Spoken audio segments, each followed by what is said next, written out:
Siap-siap. Siap-siap. Siap-siap. Siap-siap. Siap-siap. Maranco dina radio sewang-sewangan kanggo wargi Dahlia sadayana. Ayeuna waktosna wargi Dahlia ngadangukeun pidangan dongeng Sunda ti Dahlia. Dongeng Sunda ti Dahlia. Anu dijomantarakeun di Galura 101,5 FM Radio Dahlia. Radio Dahlia. Wilujeng ngadangukeun.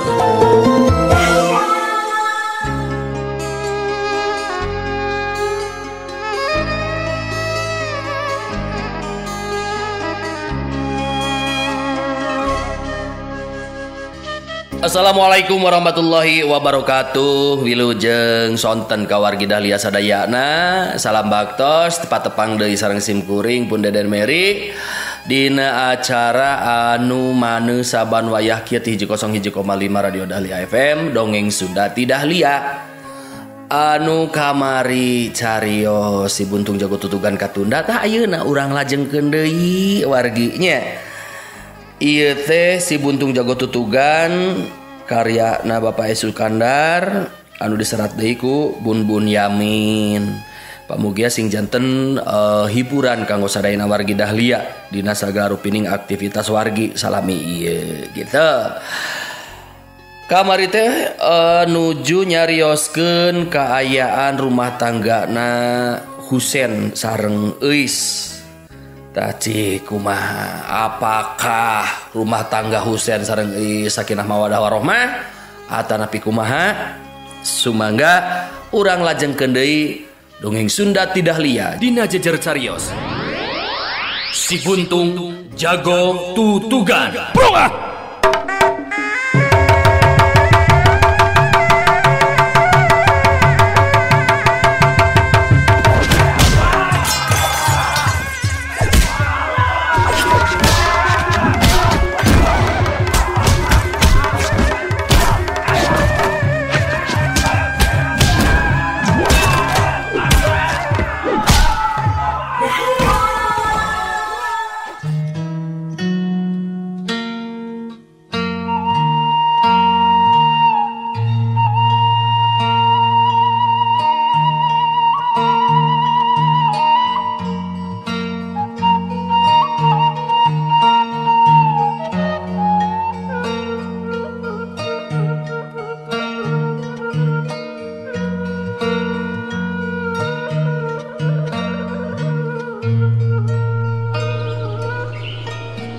Wargi Dahlia biasa nama lamun Jang Husen memeh indi teh sok dar heula di imah. Biasa nama sok rada beurang antara jam 8 atau jam 10-an. Tapi hari tama isuk-isuk keneh naker lantaran di imah Ki Jalal teh kabeneran keur aya pajagra nyaeta guruna Ki Jalal Katut Ki Badra. Ngahaja meunang neang Ki Badra ti ngontong. Saja badeuk ngajar Husen teh oge dek dipajukeun pikeun yang hareupan Andi. Dumeh ceuk caritaan Ki Badra ka guru nama moal nepi si Andi teh. Mana euis? Geus asak sangu teh. Kabluk teuing ngejo teh ah.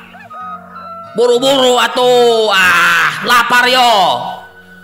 Jang Husen teu sirikna sentak polotot ka Nyi Euis anu keur ngeprek di dapur. Sanes kebluk Kang. Da sanguna mah tos asak. Kantun angeuna we nu teu acan ngagolak teh. Nyi Euis nembalan ti dapur bari ngareret ka salakina anu keur ngajega di lawang. Bubudena jamotrot haseum alabatan cuka bibit. Boyot teuing atuh Euis. Masa kitu-kitu wae meni ngampleng. Teuing kaleket pisan atuh ah. Kae atuh sakedap Kang. Apanan biasana ge angkat teh sok rada siang. Kalah nembal sia teh. Buru deuleu lapar yo. Jang Husen molotot siga nu rek ngarekeb. Puguh we tumerapna ka Nyi Euis teh lain deui mantak geumpeurna. Mangka-mangka angeun teh kakarak cur di Cipatian dumadakan deui pas teh seuneuna pareum. Neangan songsong hese naker teu kapanggih. Atuh kepoh bae ditiupan. Tapi tibatan guru hurung mah suluh teh ieu mah kalah meledug keluar haseup. Atuh panon nyi euis teh ramisa ku Cimata. Diburu-buru tehnya kadon dipareumeun deui sieu mah. Duh. Nah kumaha sia teh atuh gawe teh kumaha ieu teh kumaha bisa henteu. Lelewakna Jang Husen kalah kana Mbah Rampang reumpeng teu puguh pola. Sanes dipareuman atuh Kang. Aduh, suluna teu patos garing Kang. Ceuk Nyi Euis terus niupan hawu bari ingsreuk-ingsreukan. Aing mah aya ku bigo-bigo teuing sia teh atuh ah. Make songsong atuh make songsong. Umawi eta Kang. Teka pendak ieu songsong naoge di mana? Duh, dia. Dasar belagu ah. Teangan atuh make mata nengan teh lain make cuku. Mah ieu teh ceuk Jang Husen bari gejelig ka dapur sarta teu asa-asa deui cekuk bae bobokong Nyi Euis teh ditajong. Aduh. Untung leungeun Nyi Euis teh ngagentak muntang kana tarang baga. Tarang hawu maksud teh. Untung leungeun Nyi Euis teh ngagentak muntang kana tarang hawu. Cacakan mun teu kitu sirahna moal teu asup kana katel nu eusina angeun meureun. Tapi ari tuurna mah sabelah teu burung we asup kana hawu. Aduh. Atuh jerit Nyi Euis ngagurubug sarta ngejatkeun sukuna. Sedengkeun dua leungeunna masih nyepengan taneuh. Nah atuh ari seureu teh labuh nepi ka nangkarak. Sukuna sabelah ngabadug bibir katel nepi ka kaseblokan ku angeun panas. Si horeng leungeunna anu sabelah ngadampak songsong anu tita tadi aya dina bujureunana. Atuh songsong teh ngagorolong anu ngajadikeun Nyi Euis nangkarak bengkang. Jaba sukuna ngaradak panas kaseblok angeun. Sanajan tacan ngagolak oge teu burung nerep-tep. Dasar urang kampungnya kalah loba codeka sia teh. Aduh kabina-bina teuing sia teh Euis belegug teh. Si Husen lain kadua nulungan anu keur kosah-koseh bari aduh-aduhan. Ieu mah kalah kajekuk deui najongkeun kana tak-takna. Geus kitu mah manehna ngojengkang asup deui ka tengah imah. Duh, ampun Gusti. Nasib teh kieu-kieu teuing. Da ieu atuh songsong anu ngadoreksakeun teh si haram cadah ya songsong ari tita tadi teka panggih bari krawak kana songsong maksudna mah rek dibubukeun pikeun ngalampiaskeun ka keuheul.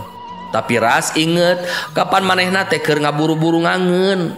Atuh teu tulus we antukna mah kepoh-kepoh bae dipake niupan ruhai. Teu lila gur wae seuneu teh hurung. Duh Kang Husen. Nah, ka abdi teh bet ngakaya taya rasa-rasaan kieu.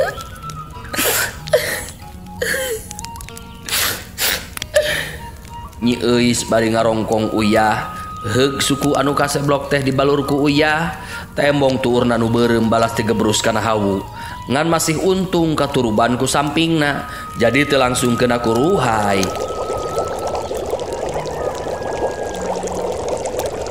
Teu lila angeun ngagolak gentak di wadahan kana panci. Geus kitu ngeduk sangu terus regeyeng dibawa ke tengah imah dijagrakeun dina samak. Ingkud-ingkudan manehna nyokotan piring jeung sendok. Sok ditunda hareupeun salakina anu tetep jamotrot.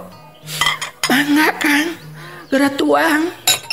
Mung angeuna panas keneh kade Kang.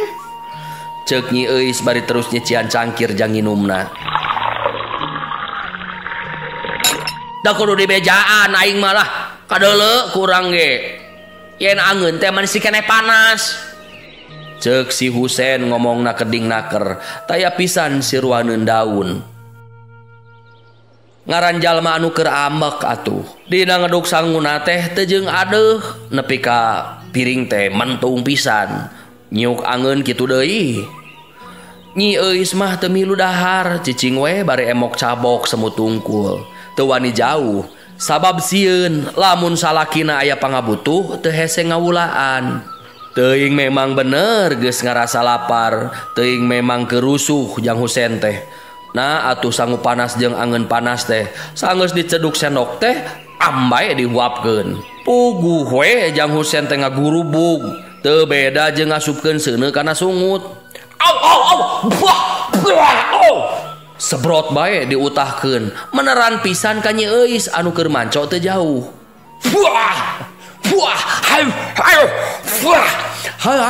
Aduh hanas, hanas. Jang Husen teu beda jeung nu muriang. Aduh kan. Atuh puguh we lain deui ruasna Nyi Euis teh. Keur mah satengah ngalamun, jol-jol aya nu nyebrot kana sirahna. Ngagentak nyengkatkeun sirah ari breh teh. Salakina keur ngahuhuh bari nungkupan sungut. Sanggem abdi oge kade kan. Eta teh panas kene. Nyi Euis nyarita kituna teh bari ngeprukan remeh nu narempel dina buukna pacampur jeung bukur angeun. Hangas abuga. Hese hangas. Jang Husen kalah kasigan walah wah weuleuh sarta teu antap parah deui krawek kana piring alas. Seueur wae diawurkeun kana beungeut Nyi Euis. Aduh. Ampun Kang Husen. Ampun Kang, aduh panas. Jalan pikir urang geus teu sahaluan, katresna kapengkas ku cinta nulian. Endah carita ka tukang teu jadi beung berat rasa kasalira.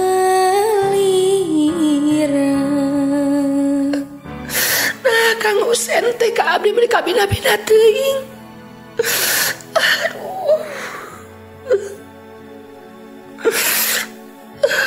Bentang nu sasarina weuleh nyareungan, kiwari ilang cahayana lir nonggongan. Geningan kieu buktina Nuhun Gusti. Ditampi ganjaran ti Gusti teh. Kang, upami tos teu misuka abdi mah tong make dikakayakeun atuh. Apa? Mak, abdi tumut ka sepuh teh geuning kieu buktosna.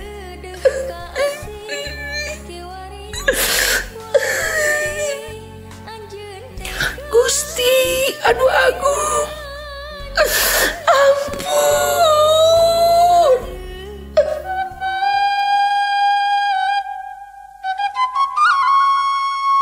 Nyi Euis teu sirikna kocak dengek, bari mersihan beungeutna anu pinuh ku sangu jeung bukur angeun. Halah, tong loba omong sia teh. Kaditu we rek mantog major. Mantog kaditu. Jang Husen bari gejlig turun kaburuan, terus ngabengbeos maksudna reka imah Ki Jalal.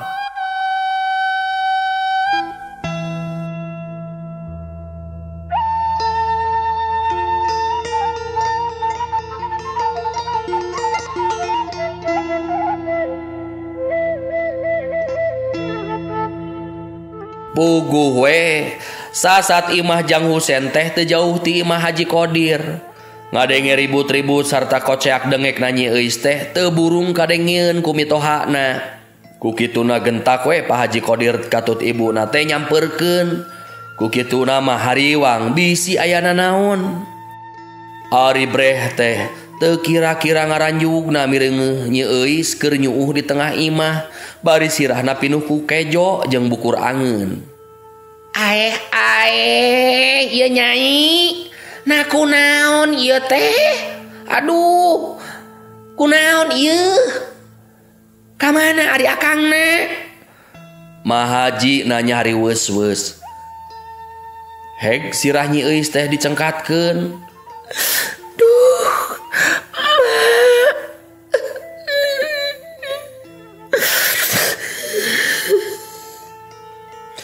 Muruk bae Nyi Euis nyuuh kana dada mitohana.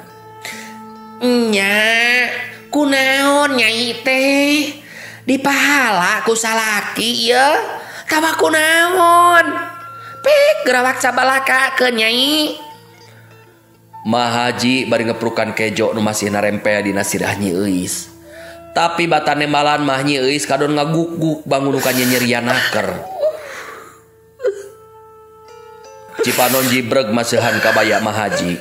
Astagfirullahaladzim.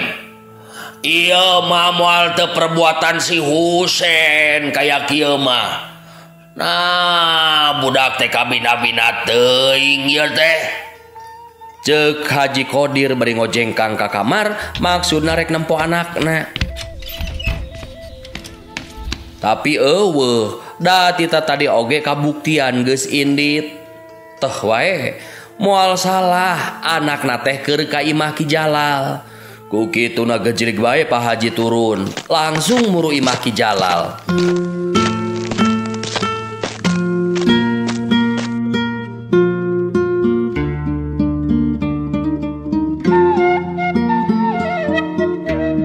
Ari Jol teh bener we Jang Husein aya di dinya keur ngariung opatan.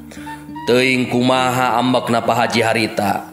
Da eta we menitu tunjuk bari beungeutna euceuy ngembang wera. Mimiti Jol mah Pak Haji teh ngajak balik, rek engke we di imah nanyana.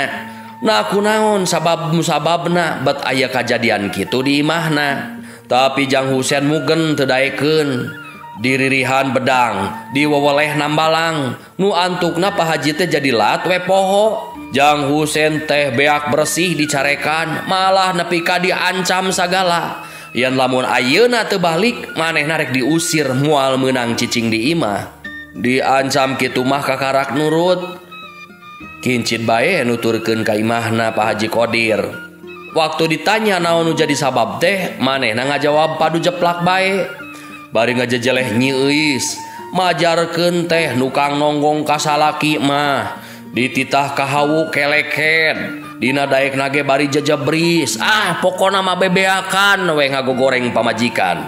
Puguh we lamun Pak Haji jeung Bu Haji teu nitenan peta lakuna Nyi Euis sapopoe mah, tangtu percaya we kana wawadulanana si Jang Husein.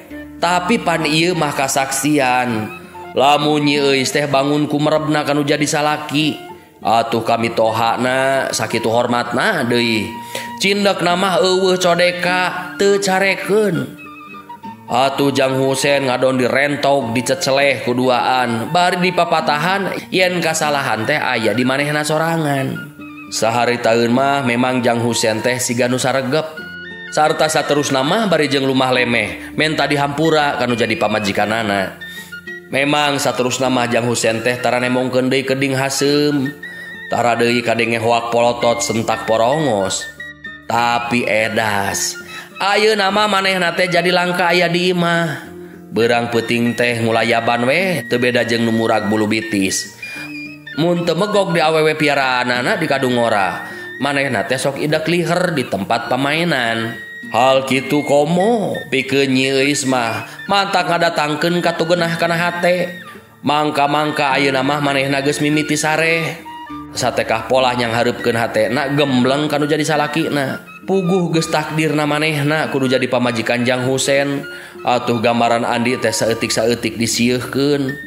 Lantaran sadar manehna oge kangaranan anu geus boga salaki ari hate nukang nonggong bari masket kanu sejen mah apan ieu teh hiji dosa anu kacida gedena. Sanajan teu langsung mangzina oge, tapi tetep we dosa. Malah nu kitu teh disebut zina hate. Ari beungeut yang hareup kanu jadi salaki, ari hate ngolembar kanu sejen. Dina waktu Jang Husein aya di imah, pok bae Euis nyarita. Dina sawatara waktu mah hayang titirah di lemurna, sugan wae dirina panggih deui jeung kamarasan. Kitu komo atuh pikeun Jang Husein mah teu beda jeung ditonjok congcot. Haget pisahnya tujuan, najan ari dina hatena mah teu buru ngalas mireungeuh kaya anu jadi pamajikanana ayeuna. Oge mun ditilik waktu pok-pokanana bebeja, Nyi Euis teh siga nu bener-bener madep ka manehna. Ku kituna manehna boga angkeuhan. Lamun engke di mana Nyi Euis geus cager sabihara-bihari sarta geus temong bubudena madep ka manehna pasti bakal dibawa deui ka leles. Memang ari duriat mah kacida gede ka Nyi Euis teh.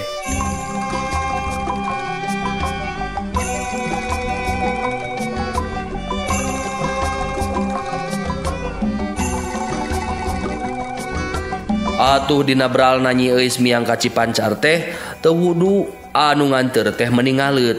Sajabana ti Haji Qodir jeung bojona Jang Husein oge merlukeun jajab. Atuh tatangga-tatanggana ngahaja ngabring. Pak Haji Qodir ngajejeran nyaeta ngajaga bisi kolot Nyi Euis salah tarima. Ongkoh lain deui hariwangna lantaran mireungeuh waruga Nyi Euis teh pan sakitu ruksakna. Hal eta teh boh Haji Sobana boh bojona geus nyarahoeun lantaran sok ngalongokan ka leles. Tapi perlu we ari dijejeran mah pikeun ngajelaskeun maksud anu sabenerna naon sababna pangna Nyi Euis datang ka Cipancar. Kitu nama Haji Qodir teh teu tinggaleun tina temah wadi anu dijaga teh bisi aya mamala anu teu dipikahayang. Waktu rombongan daratang kabeneran Cepdana mah keur teu kasampak lantaran manehna mah keur indit maturan Adria ka Cikembulan nguruskeun pesenan bako. Atuh dina waktuna balik teh semah-semah geus baralik. Cepdana lain deui ngarasa kagetna ningali waruga anu jadi adi sakitu ruksakna. Ongkoh manehna mah atah anjang deui kanu jadi dulur teh tara pirajeunan ngalongokan. Atuh indung bapakna tara pirajeunan cacarita deui lamun tos ngalongok ti leles teh. Ti ditu mah ngaragangan bisi aya kategenah nu katampakna ku Cep Husein. Dek Cepdana nanya ka kolotna tapi teu meunang jawaban anu nyugemakeun. Atuh dek nanyakeun ka jinisna. Sarua deui Nyi Euis oge ngabige teu daek nerangkeun anu sabenerna. Cukup nyebutkeun gering weh. Ayeuna balik teh maksudna ngadon titirah. Tapi jawaban kitu teh keukeuh we. Cepdana kurang sugema. Eta bakuuna mah mireungeuh bubuden Nyi Euis. Waktu nyarita bangun kacida balangsakna beda tina keureutnan beungeutna. Najan disumput-sumput oge ebreh tina juru-juru panona anu ngagarenang. Ku mireungeuh kitu oge geus teg bae Cepdana teh boga sangkaan yen nu jadi adina teh tangtu dinyenyeri ku salakina. Nyol bae Cepdana teh jadi keheul. Ras inget kana caritaan Jang Husein baheula waktu mikahayang ka adina. Pok-pokna teh apan sakitu haripuna sarta totorosol bari keukeureut.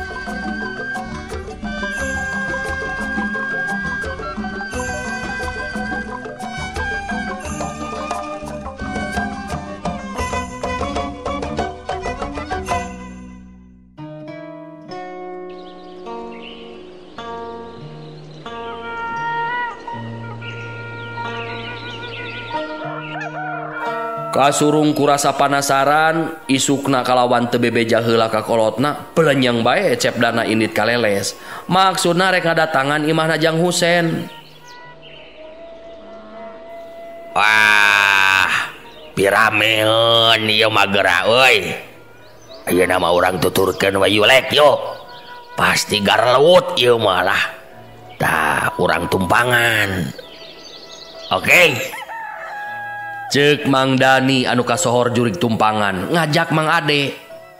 Hayu ulah ajakan tah sakalian watang jeung si Jack ame-rame. Pokna haget naker. Tapi barang Cepdana jol teh kasampak Jang Husein mah keur eueuh di imah. Malahan mah imahna oge dikunci. Belenyeng ka imahna Ki Jalal. Teu wanieun ngadatangan imah Haji Qodir mah. Datang ka imah Ki Jalal meunang beja yen cenah Jang Husein teh keur di Kadungora jeung Ki Badra. Kapalang lengkah piur wae ka Kadungora. Kabeneranna teh aya nu nuduhkeun masih kawawuhan manehanana keneh. Jang Husein keur nganjang di hiji imah. Ari heg teh didatangan lain deui matak ngaheabna kasampak teh eta si Husein keur megod jeung awewe piaraanana.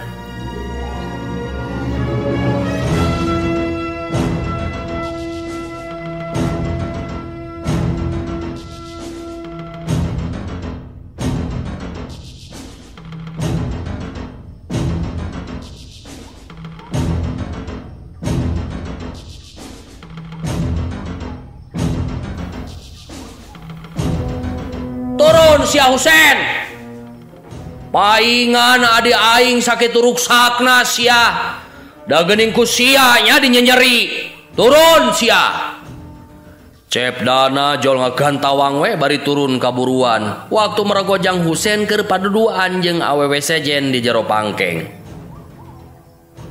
Ya cekeng oge naon. Sok geuat atuh Jek Si lain ngerek nyepeng mana buru. Patang Jek nyepeng mana. Sok rek milu tumpangan mah buru. Kuring mah nyepeng Cepdana lah sok. Cek Mang Dani bari namprak ngajak tarohan. Oh, kuring menyepeng Yam Husen lah. Oh, tah tarohanana tah. Kabeh tah ladang jalabria ditaruhkeun ku aing dah. Pek tah. Cek Wa Atang bari mikeun duit.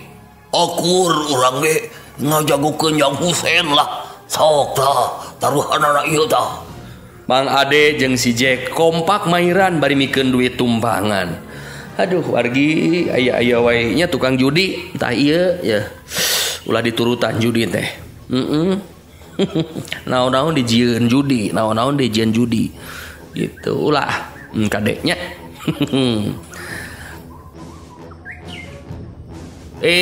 Kehola tuh dana. Sungut teh ulah diumbar teuing. Sing sopan deuleu. Sing inget ieu teh di mana? Ieu teh di mana euy? Heuh. Bari ngajorelat nuturkeun turun kaburuan. Allah, sopan-sopan mata sia. Lantaran sia mah teu beda jeung ti binatang.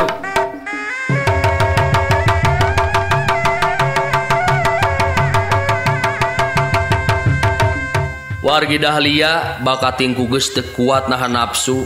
Sebrut wae Cepdana teh ngirimkeun tonjokan. Tonjokan anu bolos terong kosong, da puguh manehna mah taya kabisa. Anu tarumpangan mah cari nogo we bari maranco di hanapeun tangkal katapang. Ni parantas warginya heug bari diharudum ku sarung sakapeung kana sangu anu geus digalokeun jeung tutug oncom geuningan.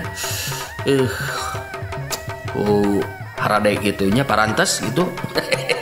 Tapi hari judina mah tumpangan mah tong diturutan teu maslahat. Hayang ngajago meureun ka aing nya. Ka dieu ari hayang dipiteskeun mata beheung sia dana adieu lah. Ceuk Jang Husen anu ayeuna mah geus aya pangabisa. Ngagentak manehna Malik nyerong. Beletak. Di geulang Cepdana diketing. Crot peureup kenca Jang Husen nyayang kana gado. Aduh. Cepdana kontan ngegero bari ngagentak. Hiu, peureup katuhu Jang Husen nyuruntul. Jebron. Ngahanca kana careham. Aduh. Puguh we sageprakan oge Cepdana teh jol-jol ripuh. Nu antukna manehna ngageblag nang karak bengkang. Getih merebay tina sungutna, tayohna bae aya funtuna anu coplok. Dia keun sia. Dia keun sia duitna gancang. Menang. Ceuk Wa Atang bari rikat ngarebut duit anu digolerkeun dina taneuh. Terus dibagikeun ka Mang Ade jeung si Jack. Mang Dani mah ukur colohoh we bari garo-garo teu ateul. Tah kitu sia. Akibat anu kurang ajar teh. Ulah dikira keuyeub apu si Husen teh ayeuna mah. Ayo hudang. Lamun nya sia lalaki kop tah. Rek ti tukang, rek ti gigir, rek ti hareup. Awak aing ngararagap. Ceuk Jang Husen bari nulak cangkeng, bari irungna rebeh lantaran kareret ku Ki Badra unggeuk ngebrehkeun pamujina. Kuniang Cepdana hudang bari hatena mah lain deui ngarasa kaget. Lantaran Jang Husen teh ayeuna mah aya pangabisana. Tapi sanajan kitu manehna teu ujug-ujug kapok, sarta teu antaparah deui, sebrut wae manehna ngarontok. Atuh Jang Husen rikat ngagilek ka gigir bari ngaheumbatkeun leungeunna. Jebron. Teumis deui ngahancap punuk Cepdana ku dampaleungeunna anu disangigirkeun. Habak beteungna disabet ku tuur. Prolo utah. Cekok iga burungna ditajong. Aduh.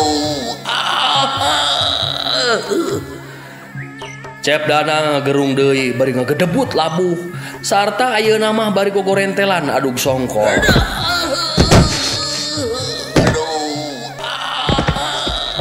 Jang Husein bari jeleng. Maksudna mah Cepdana teh arek terus diluluh. Geus teu mikirkeun deui yen eta teh dahuanana. Lantaran geus kapikiran sanajan kumaha oge manehna jeung pamajikanana teh tangtu bakal papisah. Sabab tangtu kalakuanana piraku teu dibejakeun ka Nyi Euis. Ongkoh najan pegat oge teu nanaon, teu berat teusing. Baheula oge lamun teuras kanu jadi bapakna mah. Nyi Euis teh meureun geus diserahkeun deui. Tapi maksud Jang Husein rek nyiksa teh teu kalaksanakeun. Lantaran aya nu ngajorelat ka hareupeunana, saterusna ngabedega ngahalangan Jangdana. Si Horeng Mat Tasim anu ti barang prung oge nyaksian kabeneran manehna ngaliwat ka lebah dinya. Oge sabrehna oge apaleun yen ieu teh Cepdana anakna Haji Sobana urang Cipancar. Sabar Ujang, sabar. Teu sae ngalajur nafsu teh. Sabar. Mat Tasim ngelingan. Saha ieu teh saha? Norek anon suka bela kasidana ieu teh saha? Jang Husein morongos ka Mat Tasim. Teu pisan-pisan. Emang mah mung ukur sakadar ngemutan we. Teu sae nyiksa jalma teh. Komo deui ieu mah lawan Ujang teh taya pisan pangabisa. Mat Tasim keukeuh ngelingan. Paduli sia. Paduli aing mah. Nu sejen teu perlu biung. Nah di dinya teh badegana sidana gitu. Jang Husein petakna pepeuleukeuk naker. Lain badega, lain dulur. Kaula mah ngan ukur ngelingan. Jangdana mah taya pangabisana jeung tibatan ngalawan mah kalah kabinasa. Ceuk Mat Tasim nyaritana rada heuras. Geuleuh ku pepetana Jang Husein asana teh umaing pisan. Atuh ari kitu mah sok maju ka dieu. Ari aya pangabisa mah sang hareupan kaula keur gagantina sidana. Sok ka dieu. Pamikirna ieu jalma teh sakali dibere jurus timbanganten anu kahiji oge moal teu ngajongkeng. Aya. Nang tangka saha anika teh asa suaban teuing. Mat Tasim geus mimiti naik getihna. Asa teu ngeunah dihampas ku budak satepak. Padahal manehna di Kadungora mah beunang disebutkeun saehuna, jore-jore oge ngamuridkeun. Aing teh kolot ye. Nah sia teh teu diwarah tata krama ku kolot sia. Ceuk Mat Tasim. Aing nyaho kolot. Tapi saha bae anu rek pipilueun ngandung harti sarua jeung sosoroh diri. Ceuk Jang Husein meuni asa jumago. Popokana teh mata ngahudang amarah. Teu sangka aya anjing babaung dungus maung. Mat Tasim nyaritana pinuh ku kecapannya celeh. Anu mata ngahudang amarah keur Jang Husein mah. Atuh lain di kieu ngentabna hate Jang Husein. Ngarasa dicaceleh sa model kitu teh. Teu apaleun yen manehna muridna Ki Jagra ti Ngontong. Kitu anggapan Jang Husein harita. Aduh gagabah sia nya capek teh. Sugan hayang dibeberkeun tas sungut teh. Mau ngompong. Ka dieu sia. Ceuk Jang Husein bari teu antaparah deui. Manehna nyebrutkeun peureupna dina jurus timbanganten anu teu kurang hebatna lamun digunakeun ku nu geus mahir mah. Tapi da ieu mah cacak digunakeunana ku anu kakara keleleng kahalu. Mat Tasim teh ukur ngagilekeun badana saeutik bari kuda-kudana mah tetep dina tempatna. Hiu, peletak bae peureupna diteke. Puguh we Jang Husein teh nepi ka ngerepeng bari gugurubugan reuwas. Tapi peureub kencana mah terus nyuruntuh rekahan cacareham. Madasi merikat mapa ku pereupna. Duh, dua pereup diadu. Nah atuh ari eleuh wargi Dahlia. Geningan atuh eleuh. Waktosna rantos seep teu nyekapan. Rupina urang ecakeun heula jajar carios si buntung jago tutugan dinten ieu enjing urang lajengkeun deui hatur nuhun sadaya perhatosanana hapunten samudaya kalepatan simkuring Punten Mary undur amit. Assalamualaikum warahmatullahi wabarakatuh. Permios kasadayana panteng radio panteng Dahlia enak-enak langgamnya Dahlia prungah go goyang Dahlia.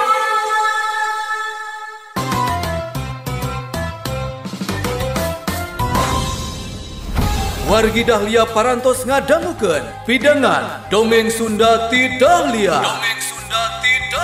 Anu dijumantarakeun ti Galura 101,5 FM Radio Dahlia. Wilujeng Kantun Permios.